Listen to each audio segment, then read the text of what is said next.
Assalamualaikum warahmatullahi wabarakatuh. Selamat pagi, anak-anakku tersayang, anak-anakku tercinta yang ada di rumah, yang sedang melakukan proses pembelajaran secara daring. Bunda harapkan kalian tetap fokus, tetap bersemangat untuk kuliah, ya, walaupun di tengah banyak keterbatasan pada saat ini. Dan mata kuliah biostat ini adalah modal awal kalian untuk nanti melakukan penelitian. Penelitian pertama kalian mungkin akan nanti berbentuk skripsi yang akan kalian mulai di semester depan, ya. Jadi apa sudah punya ide untuk skripsinya? Semoga kalian semua sudah berangan-angan mau nulis skripsi model apa, gitu ya. Pada kesempatan kali ini kita akan membahas tentang pengujian hipotesis. Jadi skripsi itu atau penelitian itu adalah sebuah cara untuk membuktikan hipotesis yang sudah dibuat, gitu ya. Apa itu hipotesis akan kita bahas semuanya di kesempatan pada pagi hari ini. Oke. Hipotesis mungkin kalian akan sangat sering mendengarkan.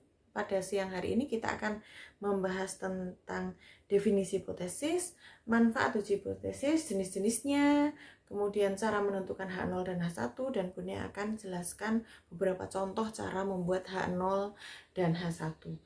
Yang pertama mengenai hipotesis dan hipotesis statistik. Hipotesis itu adalah dugaan, ya. Kalian menduga apa tentang fenomena itu. Sedangkan hipotesis statistik itu adalah dugaan terhadap parameter. Parameter itu adalah ukuran-ukuran yang ada di populasi. Kalian harus tahu itu, ya. Jadi kita mengambil di sampel tapi untuk menyimpulkan pada populasi. Ada beberapa catatan ukuran populasi, yaitu rata-rata yang disimbolkan dengan mu, kemudian varian yang disebutkan sigma kuadrat, dan proporsi yang disimbolkan dengan P. Oke, karena hipotesis itu masih dugaan, jadi harus dibuktikan. Jadi pembuktiannya dengan diuji secara empiris dengan data yang random. Kemudian itu yang disebut dengan uji hipotesis. Kemudian apa itu manfaat uji hipotesis? Manfaat uji hipotesis adalah untuk pengambilan keputusan. Contohnya saja, misal ini saya gambarkan ada calon Bupati Tuban mungkin, ya. Kemudian dia ingin, saya harus kampanye di mana. Jadi dia harus tahu daerah-daerah mana yang belum kenal dia. Nah, caranya tahu bagaimana? Kalau dia survei ke seluruh daerah yang ada di Tuban, seluruh masyarakat jadi sampel, itu akan sangat membutuhkan tenaga yang besar, dana yang besar. Jadi harus diambil sampel-sampel di masing-masing daerah. Dari sampel-sampel ini akan ditentukan proporsi, namanya P, disimbolkan dengan P. Proporsi sampel A, proporsi sampel B, dan seterusnya. Kemudian akan diuji dengan statistik uji itu bisa digunakan untuk pengujian hipotesis yang terkait dengan proporsi populasi di masing-masing daerah tersebut, sehingga calon bupati tersebut bisa tahu daerah-daerah mana atau kecamatan mana yang proporsi penduduk yang belum mengenal dirinya itu paling kecil. Jadi dia bisa tahu prioritas saya kampanye di daerah mana, gitu. Jadi salah satu manfaatnya sangat luar biasa sekali. Ada dua jenis hipotesis, yaitu hipotesis nol dan hipotesis alternatif, atau yang disebut juga dengan hipotesis alternatif atau hipotesis 1, kalian bisa bilang seperti itu. Hipotesis nol itu biasanya disebutkan atau dibuat untuk dilakukan penolakan, dan yang hipotesis alternatif itu adalah hipotesis yang akan kita uji, yang akan kita buktikan kebenarannya, itu, ya.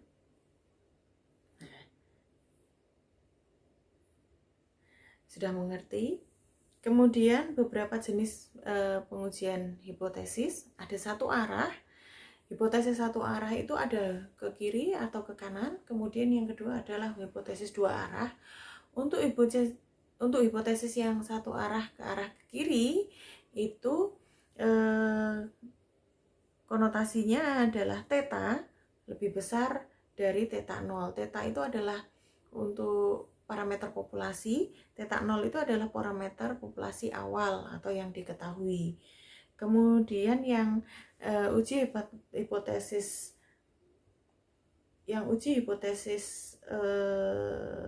sisi kanan itu yang kurang dari sama dengan, ya. Jadi kalau uji hipotesis H1 atau uji hipotesis alternatif itu kebalikan dari H0. Untuk mempermudah kita bagaimana atau yang mana yang disebut hipotesis 0 atau hipotesis alternatif, ciri-cirinya hipotesis 0 itu yang mengandung sama dengan, ya. Jadi seperti itu, lebih dari sama dengan atau kurang dari sama dengan atau sama dengan. Nah, untuk uji dua arah pakai sama dengan. Sebagai contoh, ini ada ilustrasi, kita mau membuktikan ada sebuah produk susu itu apakah nilainya itu sesuai dengan yang tertera di kalengnya, ya. Di kalengnya itu tertera, di kemasannya tertera 250 ml. Kita harus membuktikan apakah benar begitu. Kita bisa membuat hipotesis.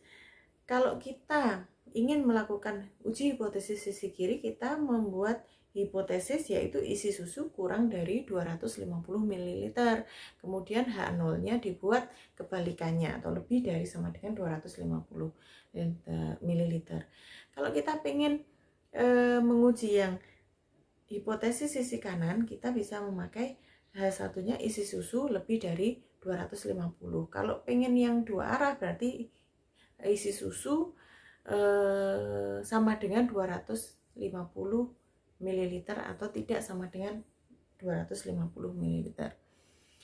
Ada beberapa contoh kasus yang bisa kita pakai untuk melakukan mencoba membuat hipotesis atau H0 atau H1 yang sudah saya jabarkan di slide, bisa dilihat itu. Nah, contoh 1 yaitu menurut seorang ahli sosial kependudukan, rata-rata pengeluaran penduduk desa per bulan kurang dari 3 juta. Nah, kita akan melakukan pembuktian bahwa memang benar atau apakah benar penduduk desa tersebut rata-rata penghasilannya 3 juta per bulan. Itu harus kita buktikan. Kita mau melakukan pengujian hipotesis sisi kiri atau melakukan pengujian hipotesis sisi kanan. Oke, kita coba pakai yang sisi kiri, yaitu kita membuat hipotesis alternatif atau H1 dengan bunyi rata-rata pengeluaran penduduk desa per bulan itu kurang dari 3 juta, ya. Tadi kan yang ada di populasi itu menyatakan 3 juta, tapi kita ingin membuktikan kayaknya enggak deh kalau 3 juta. Kita ingin membuktikan kalau penduduk itu pengeluarannya rata-rata kurang dari 3 juta. Berarti kita melakukan pengujian hipotesis sisi kiri, itu H1. Kemudian H0-nya berarti kebalikan dari H1, yaitu rata-rata pengeluaran penduduk per desa lebih dari sama dengan 3 juta atau dinotasikan mu lebih besar dari sama dengan 3 juta. Nah, begitu juga dengan contoh soal kedua dan ketiga, itu kita bisa lihat bahwa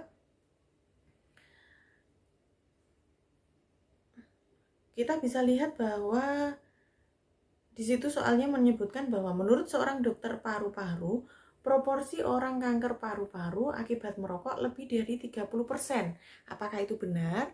Kemudian kita asumsikan, benar nggak ya 30% atau kurang dari itu? Di sini dijelaskan lebih dari 30%. Berarti lebih dari 30% itu adalah H1.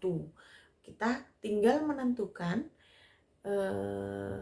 H0-nya yaitu kebalikan dari H1, berarti H0-nya adalah kurang dari sama dengan 30%. Begitu juga dengan soal nomor 3, kita bisa lebih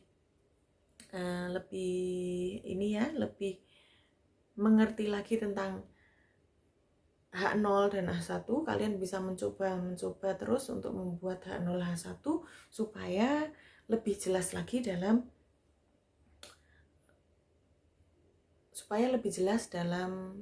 nanti pengaplikasiannya, gitu ya. Kemudian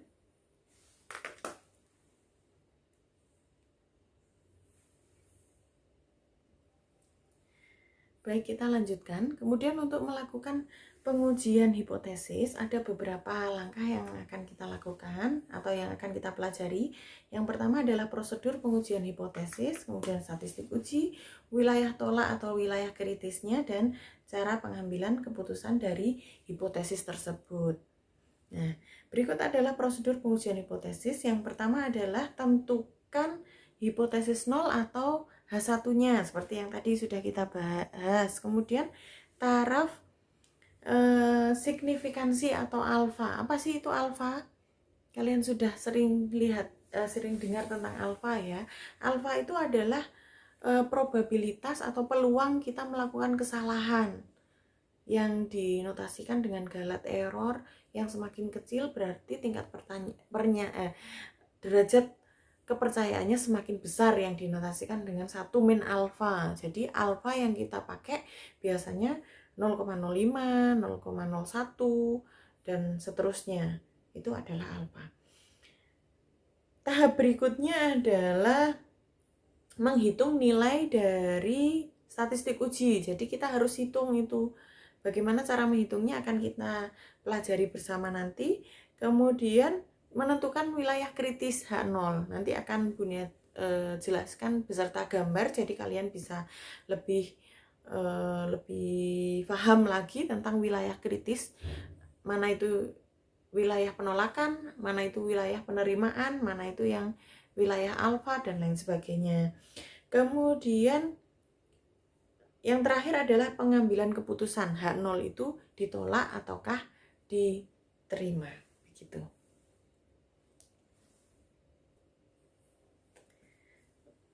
Oke, apa kalian sudah ada gambaran sedikit tentang itu?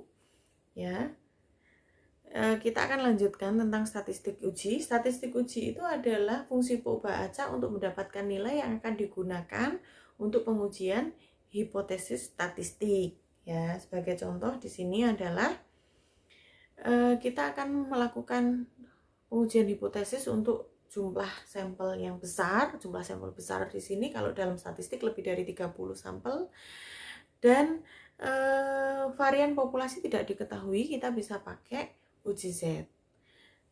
Uji Z itu bisa kita peroleh, rumusnya adalah X bar sama dengan mu 0 dibagi S per akar N, di mana X bar adalah rata-rata sampel, mu 0 adalah nilai rata-rata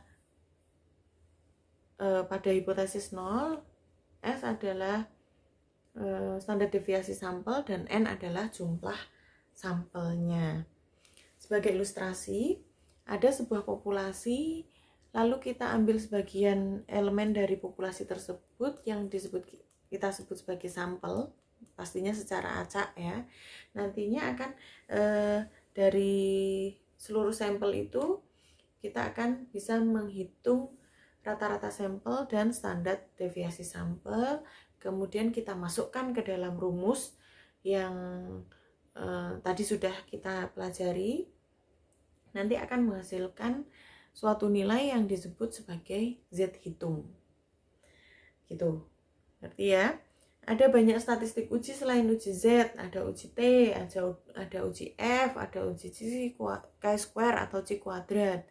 Penggunaannya tergantung pada tujuan dan hipotesis mengenai parameter apa yang akan diuji. Nanti semuanya akan kita pelajari ya. Kita pelajari saat ini dengan uji T dan uji Z. Nah, penentuan wilayah kritis. Penentuan wilayah kritis itu ditentukan oleh arah uji, mau ke kiri, ke kanan, atau dua arah. Ini adalah contoh-contoh yang ke kiri dengan hipotesis rata-rata. Hipotesisnya adalah mu kurang dari mu 0, hipotesis satunya, dan hipotesis 0 adalah mu lebih dari mu 0. Nah, wilayah di bawah kurva yang sudah ditentukan ini adalah kapan kita menolak H0 atau menerima H0. Wilayah tolak H0, kalau kita uji satu arah yang ke arah kiri, itu berarti di sebelah kiri yang diarsir itu disebut alfa dengan batasnya adalah Z alfa. Sudah ngerti sampai di sini? Nah, kalau ke kiri, kenapa kok negatif? Karena ke kiri. Nanti ke kanan, kalau ke kanan ya positif gitu ya. Jadi nggak usah bingung. Nah, kalau Z hitung kurang dari Z alfa atau Z hitung lebih kecil dari Z tabel, itu berarti H0 ditolak. Wilayah penolakan H0 itu ada yang di arsir biru. Nah, oke, dimengerti sampai sini? Keputusan H0 ditolak atau diterima, kita juga bisa menentukannya dari p-value atau tingkat signifikansi p-value, di mana p-value tersebut dapat dihitung, yaitu p-value itu adalah peluang Z peubah acak Z kurang dari Z min alfa.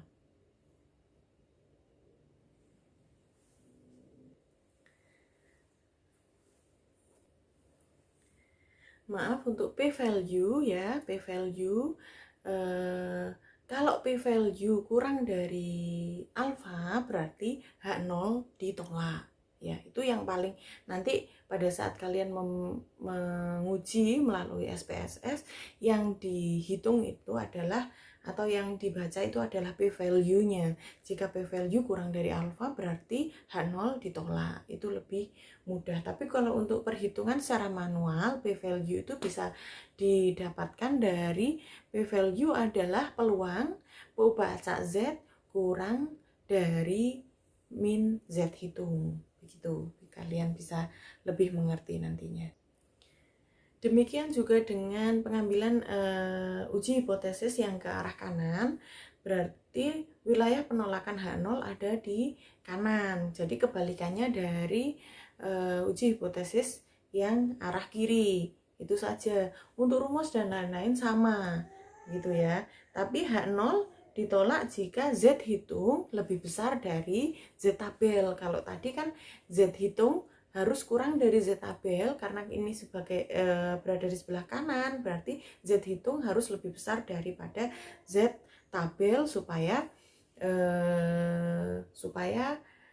H0 bisa ditolak. Kemudian p-value-nya tetap min p-value kurang dari alfa, itu bisa membuat kita menyimpulkan bahwa H0 ditolak. Lanjut pada uji hipotesis yang dua arah. Jadi kalau dua arah berarti kanan kiri. Bedanya adalah pada nilai kritis. Kalau tadi nilai kritisnya adalah Z alfa, kalau pada pengujian hipotesis yang dua arah nilai kritisnya adalah Z alfa per 2. Itu ya. Ada dua kemungkinan H0 bisa ditolak, yaitu jika min Z kurang dari Z alfa per 2 atau Z lebih dari Z alfa per 2, atau bisa diasumsikan bahwa nilai mutlak Z hitung lebih dari Z tabel, gitu maksudnya. Ya, jadi bisa disimpulkan kalau uji hipotesis dua arah bisa diasumsikan bahwa nilai mutlak Z hitung, jadi nilai mutlaknya lebih besar dari nilai kritis atau Z alfa per 2 bisa disimpulkan bahwa H0 ditolak. Begitu maksudnya.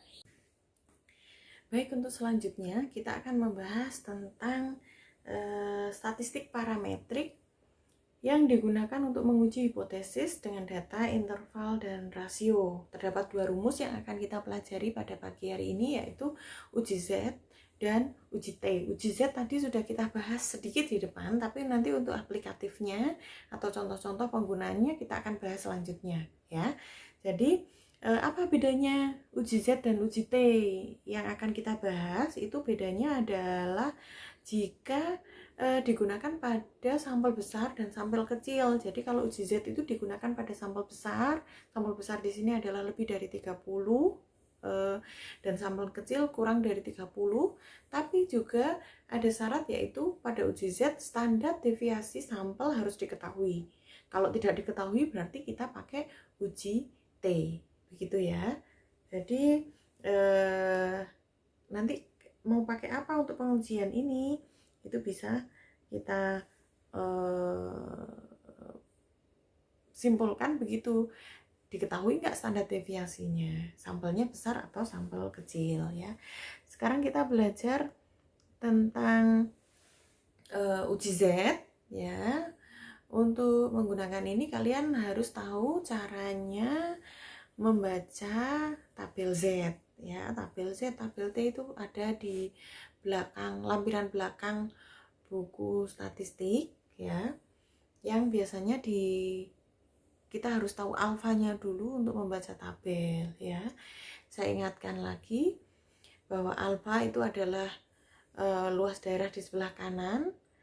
Kita harus mencari 1 min alfa untuk 1 ekor atau 1 min alfa per 2 kalau kita mau pengujian 2 arah, ya.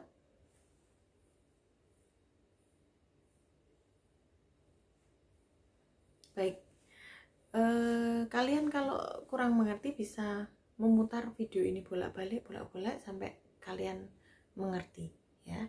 Ini adalah aplikasinya. Kegunaan uji Z adalah membandingkan hasil penelitian dengan nilai standar yang ada pada populasi, ya. Seperti yang kita sepakati tadi bahwa kita hari ini adalah membahas parameter dari populasi, gitu ya, populasi. Pada hari ini kita akan uji Z itu salah satunya adalah menilai rata-rata yang diperoleh dari percobaan apakah benar-benar berbeda dengan nilai rata-rata di populasi. Nah, mu dan sigma sudah diketahui, berarti kita pakai uji Z, ya. Ini adalah rumusnya, rumus uji Z, ya. Uji Z adalah X bar dikurangi mu itu adalah rata-rata populasi. Kalau X bar itu rata-rata sampel dibagi dengan sigma X bar. Sigma X bar itu harus kita cari dulu. Sigma X bar itu bisa dicari dengan cara membagi standar deviasi populasi dengan akar N. Nah, ya, atau bisa langsung dimasukkan X bar dikurangi mu per sigma per akar N. Nah, itu bisa langsung dimasukkan. Kemudian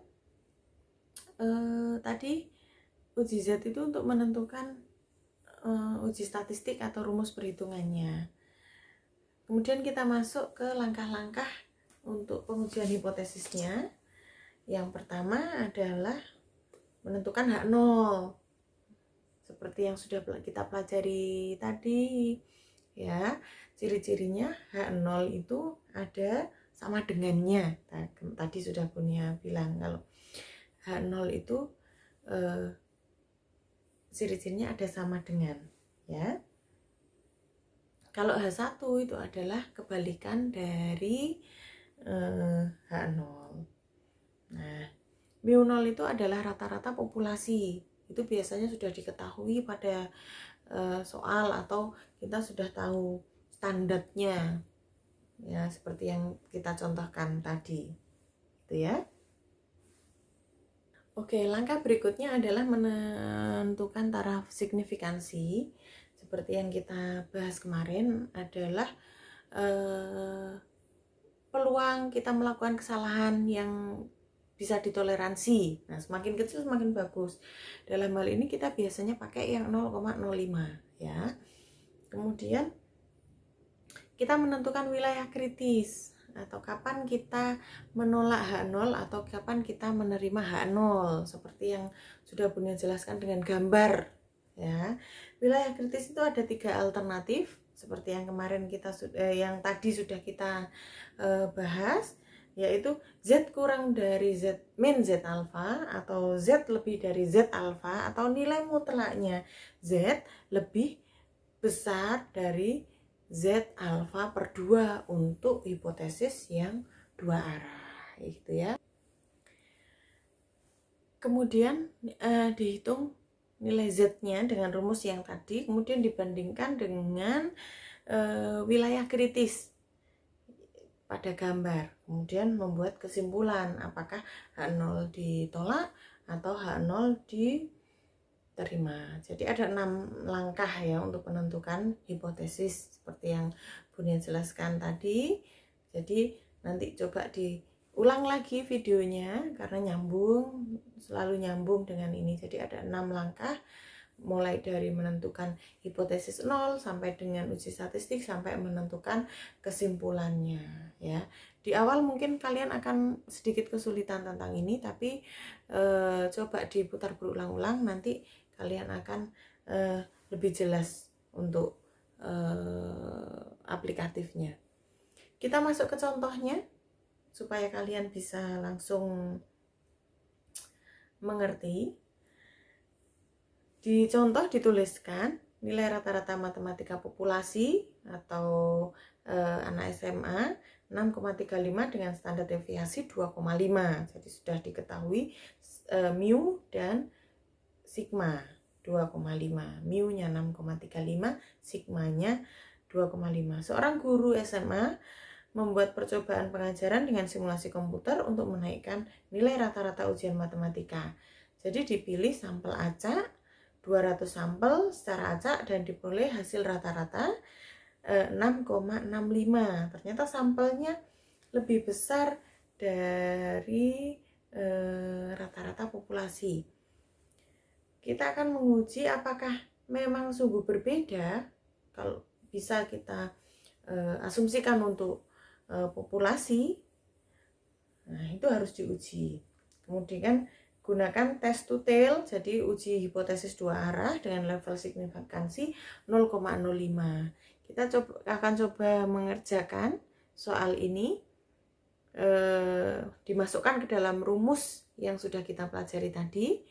Coba kita hasilnya bagaimana ya. Diketahui beberapa, mu sudah diketahui, sigma sudah ada diketahui, x bar sudah diketahui. X bar itu yang 6,65 berarti sig x bar. Alfanya sudah diketahui 0,05 ya. Nah, bagaimana hipotesisnya? Yang langkah pertama kan kita harus menentukan hipotesis. Di situ ada kata kunci. Kata kuncinya yaitu nilai rata-rata percobaan itu sungguh berbeda dengan nilai rata-rata populasi yaitu 6,35. Ada kata sungguh berbeda. Kalau sungguh berbeda berarti tidak sama. Kan begitu. Kalau dinotasikan mu tidak sama dengan 6,35 ya. Mu tidak sama dengan 6,35. Kalau tidak sama dengan berarti itu adalah H1 ya. Ciri-cirinya H0 tadi sudah kita bahas. Ciri-cirinya H0 itu ada sama dengannya. Kalau tidak sama dengan berarti H1 ya. Berarti kalau kita disuruh merumuskan H0-nya berarti H0 mu sama dengan 6,35. Kita masukkan ke dalam rumus, tentukan H0 dulu. Tadi sudah kita sepakati bahwa H0 yaitu mu sama dengan 6,35. Kemudian H1-nya adalah mu tidak sama dengan 6,35. Diketahui juga pada soal bahwa alfa sama dengan 0,05 dan pengujian two tail. Jadi kalau sama dengan dan tidak sama dengan berarti 2.